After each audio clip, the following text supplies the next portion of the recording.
नमस्कार, मैं हूं डॉक्टर नीतीश राज। आज हम बात करेंगे डायबिटीज मेलाइटस, दैट इज जो शुगर होता है, कॉमन भाषा में हम बोलते हैं, उसके इलाज के बारे में। तो इलाज के बारे में जानने से पहले हमको ये जानना होगा कि जो डायबिटीज होता है वो कितने तरह का होता है। मेनली आप देखते होंगे दो तरह का डायबिटीज होता है, टाइप 1 होता है और टाइप 2 होता है।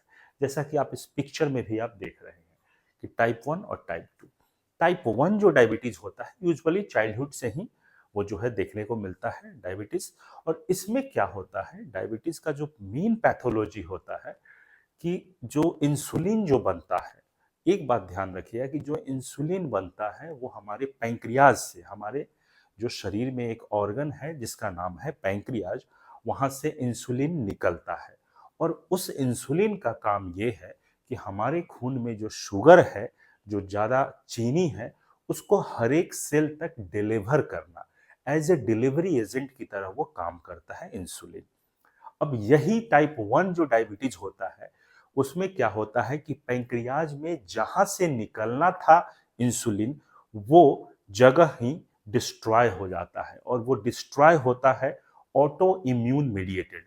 अपने आप एंटीबॉडीज बनते हैं बॉडी में, कुछ ऑटो एंटीबॉडीज बनते हैं किसी किसी पर्सन में।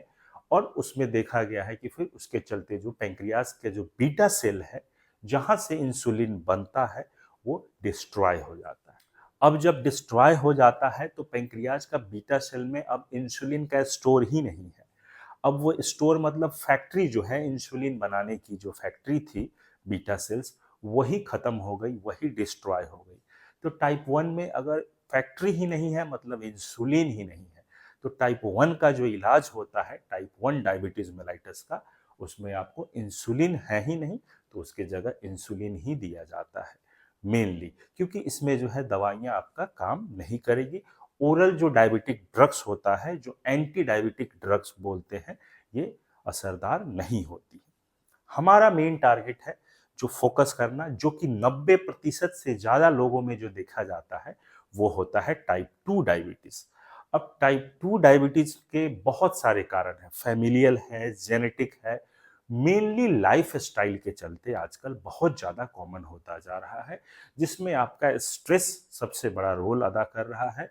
आप सीडेंटरी लाइफ स्टाइल, चल फिर नहीं कर रहे हैं, ज्यादा वर्कआउट ये सब कुछ नहीं कर रहे हैं, बैठे बैठे काम करना है, सीडेंटरी लाइफ स्टाइल जो है, एक्सरसाइज एकदम लैकिंग है, डाइट बहुत खराब है, वेट बढ़ता जा रहा है, और वेस्ट का रेशियो, हिप का रेशियो ये बढ़ता जा रहा है, शरीर का बीएमआई जो है, जो ये भी बढ़ रहा है। तो ये सब कंडीशंस में आपको टाइप 2 डायबिटीज होता है, और ये 90% से ज्यादा लोगों में देखा गया।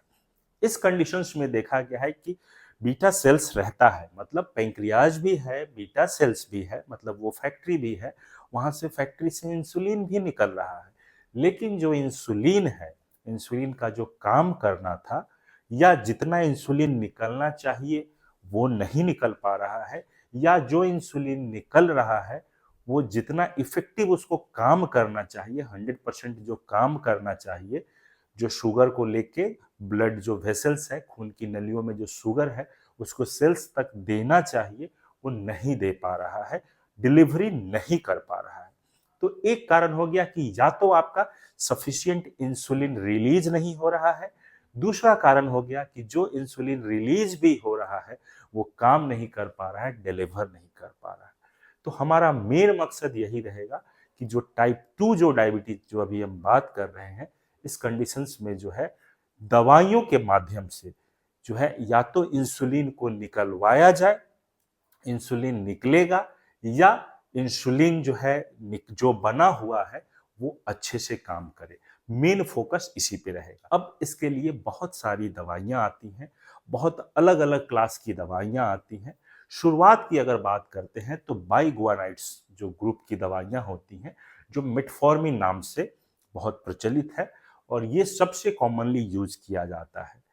और ये जो मेटफॉर्मिन होता है, इसका काम है इंसुलिन निकलवाता नहीं है, जो ऑलरेडी शरीर में बना इंसुलिन है ये और इफेक्टिवली काम करे, शरीर के सारे ऑर्गन्स में, लीवर में, स्केलेटल मसल्स में शुगर की डिलीवरी अच्छे से हो, इसको जो है ये सुनिश्चित करता है ये मेटफॉर्मिन। अगर हम बात करते हैं कि अदर ग्रुप्स की, तो अदर ग्रुप्स में आता है SGLT2 इनहिबिटर्स आता है, और क्या होता है, सल्फोन यूरिया आता है, DPP4 इनहिबिटर्स आता है। सल्फोन यूरिया जो काम करता है, ये इंसुलिन का रिलीज करवाता है। इसके अंदर ग्लिमीपेराइड, ग्लिक्लाजाइड, ग्लिपिजाइड आता है। बात अगर करते हैं DPP4 इनहिबिटर्स का, तो चार सबसे कॉमनली जो देखा जाता है DPP4 inhibitors, sitagliptin, vildagliptin, linagliptin और टेलनीग्लिप्टिन, ये चार जो है सबसे कॉमनली यूज किया जाता है। ये ग्लिप्टिन्स, इसका भी काम जो है उसी तरीके से है, घुमा फिरा के जो है ये इंसुलिन को मेन रिलीज करता है। जैसे हम खाना खाते हैं और कुछ हार्मोन्स बनते हैं, उसको और एक्टिवेट करता है, तो और डिटेल्स में हम देखेंगे फर्दर वीडियोस में। तीसरा अगर हम बात करते हैं SGLT2 इनहिबिटर्स, जिसके अंदर डैपाग्लिफ्लोजिन, कैनाग्लिफ्लोजिन और एम्पाग्लिफ्लोजिन आता है। और ये दवाइयाँ बाद में पता चली कि ये बहुत ही सेफ है, हार्ट के लिए भी, मतलब कार्डियोवैस्कुलर रिस्क के लिए भी सेफ है, किडनी के लिए भी सेफ है, और शुगर तो कम करता ही है। ये थोड़ा अलग तरीके से शुगर कम करता है। इसका शुगर कम करने का तरीका जो है, पेशाब से ज्यादा ये शुगर को निकलवाता है। और भी दवाइयां जैसे कि अल्फा ग्लूकोसाइडेज इनहिबिटर्स, जिसमें आता है एकारबोज और वोग्लीवोज करके आता है।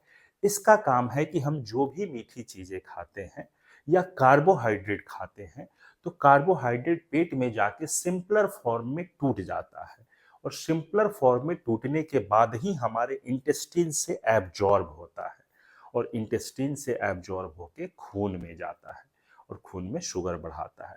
तो जो भी कार्बोहाइड्रेट खा रहे हैं, तो सिंपलर फॉर्म में इसको टूटने नहीं देता है।